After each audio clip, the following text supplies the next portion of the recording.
जो दिलीप कुमार की पहली फिल्म ज्वार भाटा में 10 साल की बच्ची का रोल कर चुकी है। इस लड़की को नितिन बोस अपनी फिल्म के लिए साइन कर चुके हैं। जी हाँ, उस लड़की का नाम होता है रूमा देवी। रूमा देवी के साथ किशोर कुमार मुंबई के जुहू बीच पर घंटों वक्त बिताते हैं। दोनों हाथों में हाथ डालकर मुंबई में घूमते रहते हैं। ये दोनों के इंटरेस्ट और दोनों के शौक मिलते हैं। रूमा देवी के इनकी ज़िंदगी में आने के बाद किशोर कुमार के दरवाजे खुलने लगते हैं और वो किस्मत के दरवाजे यहाँ तक कि मद्रास से उनको गाने के लिए ऑफर आने लगते हैं। H D. Burman Madras film company की एक फिल्म कर रहे हैं बहार। 1951 में उस बहार फिल्म के गाने के लिए किशोर कुमार मद्रास जाते हैं और गाना रिकॉर्ड करने के बाद रूमा देवी से बात करते हैं। रूमा देवी फ़ोन पर कहती है कि हम लोग के पास अब वक्त नहीं है, हमें अब शादी कर लेनी चाहिए।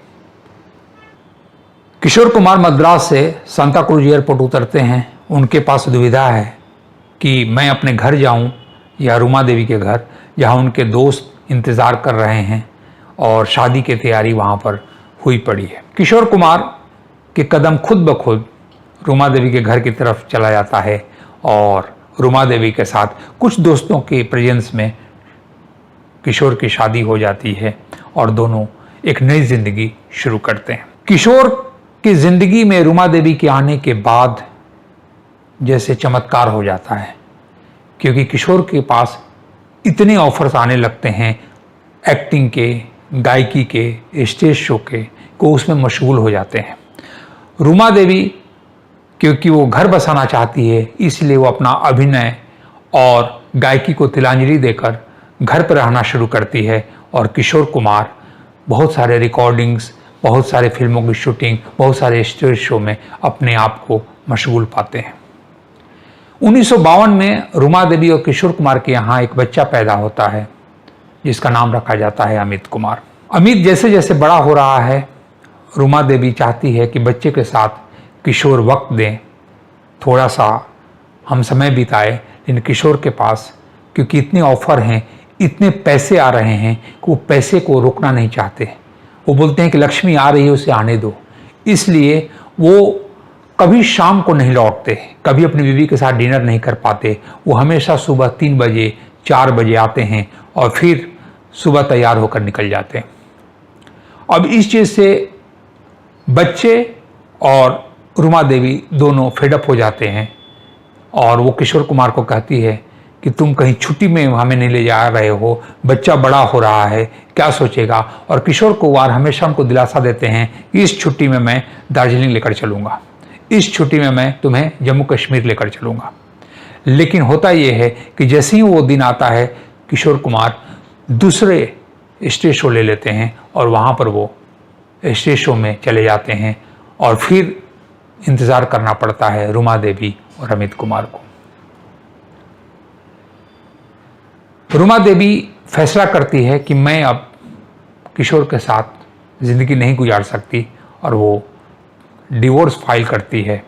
1960 में दोनों अलग हो जाते हैं।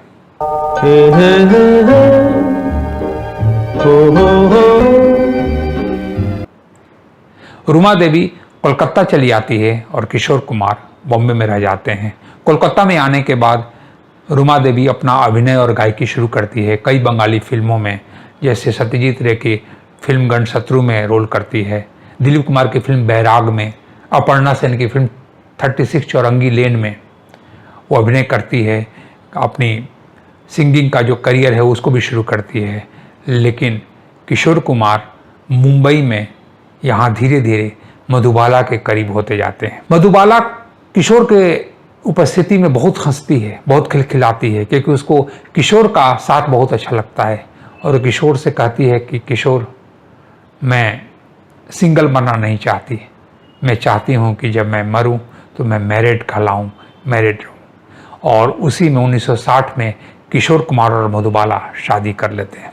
किशोर कुमार अपनी बीबी मधुबाला को लेकर अपने घर जुहू आते हैं, लेकिन कुछ दिनों बाद ही मधुबाला की तबीयत खराब होने लगती है, क्योंकि वहाँ पास में एयरपोर्ट से जब जहाज़ उड़ता है तो उसकी चीखती हुई आवाज़ मधुबाला के लिए असहनीय होता है। किशोर कुमार फैसला करते हैं कि फिलहाल कुछ दिनों के लिए मधुबाला को मैं उसके घर बांद्रा में शिफ्ट कर देता हूँ और वो अताउल्ला खान के घर, उसके पिता के घर मधुबाला को पहुँचाते हैं और काम से, शूटिंग से वापस होने के बाद शाम को वो भी बांद्रा जाकर रुकते हैं। तकलीफ यह है कि मधुबाला और किशोर कुमार एक बेड पर सोते हैं, लेकिन वो दोनों में कोई प्रेम नहीं है। प्रेम नहीं हो सकता क्योंकि डॉक्टर ने मना किया है, क्योंकि मधुबाला उस समय असह्य पीड़ा से गुजर रही है। मधुबाला का रोग इतना असहनीय हो जाता है कि वो चिढ़ती है, चिड़चिड़ा जाती है कि मैं, जो मेरा शौहर है जिसे मैं प्रेम कर सकती हूँ, वो प्रेम करने से भी डॉक्टर की मनाही है। अब ये मैं ज़िंदगी कैसे जीऊँ। वो किशोर कुमार से कहती है कि किशोर, क्या मैं बदसूरत दिखने लगी हूँ? क्या मेरा ये रोग का कोई इलाज नहीं है? क्या कोई करिश्मा नहीं हो सकता है कि मैं इस दर्द से निकल जाऊँ? क्योंकि मुझे तो अभी ज़िंदगी जीना है किशोर, मुझे तो अभी सजना है, संवारना है, अभी कई सारी फिल्में करनी है। किशोर कुमार कहते हैं कि तुम अभी भी खूबसूरत हो, तुम वैसे ही हो। नहीं, बोले कि मैंने शीशा देखना बंद कर दिया है किशोर, क्योंकि मेरी बड़ी अप्पा कहती है कि तुम्हारी आंखों के आगे स्याह काला पड़ता जा रहा है, मेरी आंखों के आगे जो है वो दाग निकलता जा रहा है, मैं हड्डी होती जा रही हूँ, इसलिए मैंने शीशा देखना बंद किया। किशोर कुमार उसे तिल तिल मरते हुए देख रहे होते हैं। जब किशोर कुमार शूटिंग से लेट आते हैं या कभी कभी 4 दिन 5 दिन के लिए स्टेज शो के लिए चले जाते हैं तो मधुबाला चिल्लाती है, चीखती है, लड़ती है और किशोर पर कुछ तोहमतें भी लगाती है, लेकिन किशोर को मालूम है कि अब ये नाजुक दौर से गुजर रही है और फिर उनके गले लगकर वो फुट फुट कर और रोने लगती है। आखिरी वो दिन आ ही जाता है मधुबाला का, जिस दिन उसकी सांसें उखड़ने लगती है और घर पर किशोर कुमार नहीं है। मधुबाला अपनी आपा से कहती है कि आपा, क्या तुम फ़ोन लगा सकती हो? वो बोलती हैं कि अभी अभी किशोर से बात हुई है। बोले नहीं, किशोर को नहीं, यूसुफ साहब को। वो दिलीप कुमार के नाम ले रही है। बोले यूसुफ साहब को तुम फ़ोन लगा सकती हो? आज मैं अपना सारा गिले शिकवा में ख़त्म करना चाहती हूँ, मैं उनकी आवाज़ सुनना चाहती हूँ। आपा, घंटी जा रही है क्या? आपा, किसी ने फ़ोन उठाया क्या?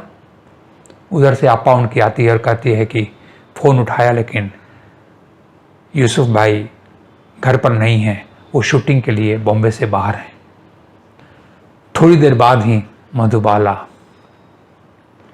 दुनिया को अलविदा करके चली जाती है। सांता क्रूज के कब्रिस्तान में जब किशोर कुमार अपनी महबूबा और बीबी मधुबाला को मिट्टी दे रहे होते हैं, तब उनको ये बात मालूम पड़ती है कि अंतिम समय में, आखिरी वक्त में मधुबाला उनको नहीं बल्कि दिलीप कुमार को याद कर रही थी। किशोर कुमार कहते हैं कि भला वो यूसुफ को क्यों नहीं याद करे, क्योंकि यूसुफ मधुबाला का पहला प्यार थे। उसके बाद किशोर कुमार की शादी योगिता बाली से होती है और कुछ दिनों के बाद फिर उनकी शादी लीला चंद्रवाकर से होती है। किशोर कुमार रात दिन 24 घंटे व्यस्त हैं, क्योंकि स्टेज शो से लेकर रिकॉर्डिंग से लिए फिल्म निर्माण से लिए सब में उनका वक्त लगातार जा रहा है। अपनी पत्नी लीला चंद्रवाकर के साथ वो ज़्यादा वक्त भी नहीं निकाल पाते, लेकिन किशोर कुमार को ये पैसे और शोहरत और ये नाम अब इतने मिल चुके हैं कि अब किशोर कुमार को उससे ऊब होने लगी है। उनके ज़िंदगी में सुकून नहीं है, उनके ज़िंदगी में कुछ लम्हे नहीं है कि वो अकेले बैठ सकें या अपने परिवार के साथ वो कुछ समय बिता सकें। तो वो फैसला करते हैं कि अब अपनी जन्मभूमि खंडवा हम लौट जाएंगे। खंडवा लौटने के लिए वो चाहते हैं कि वहाँ पर मैं खेती करूँगा, बागवानी करूँगा, मछली पालन करूँगा। अपनी पत्नी लीना को बोलते हैं कि तुम खंडवा चलने की तैयारी करो। लीना बोलती है ये सितंबर का महीना है, कब जाने का फैसला आपने किया है? किशोर कुमार कहते हैं कि अगले महीने। सारी पैकिंग शुरू करो, अगले महीने हम खंडवा चले जाएंगे। अक्टूबर महीना जैसे ही आता है, घर में ही किशोर कुमार को दिल का दौरा पड़ता है। 13 अक्टूबर 1987 को किशोर कुमार इस दुनिया से चले जाते हैं। किशोर कुमार के शव को आरके स्टूडियो में दर्शन के लिए रखा जाता है। उनके चाहने वाले, उनके प्रशंसक, उनके फैन, सारे फिल्म स्टार आरके स्टूडियो में भीड़ लगा लेते हैं। वहाँ पर श्रद्धांजलि अर्पित करने के लिए लोग जाते हैं। वो बेजान जिस्म को वहाँ से फिर खंडवा ले जाया जाता है और खंडवा के अग्नि में उनको सुपुर्द कर दिया जाता है। जिस किशोर कुमार को जीते जी खंडवा आना था, वहाँ बागवानी करना था, खेती करनी थी, पशुपालन करने, मछली पालन करना था, वो किशोर कुमार जब दुनिया को अलविदा कर जाते हैं तो उनका बेजान जिस्म को खंडवा लाया जाता है और वहाँ अग्नि को सुपुर्द कर दिया जाता है। खंडवा का लाल खंडवा में अपना अंतिम संस्कार पाता है।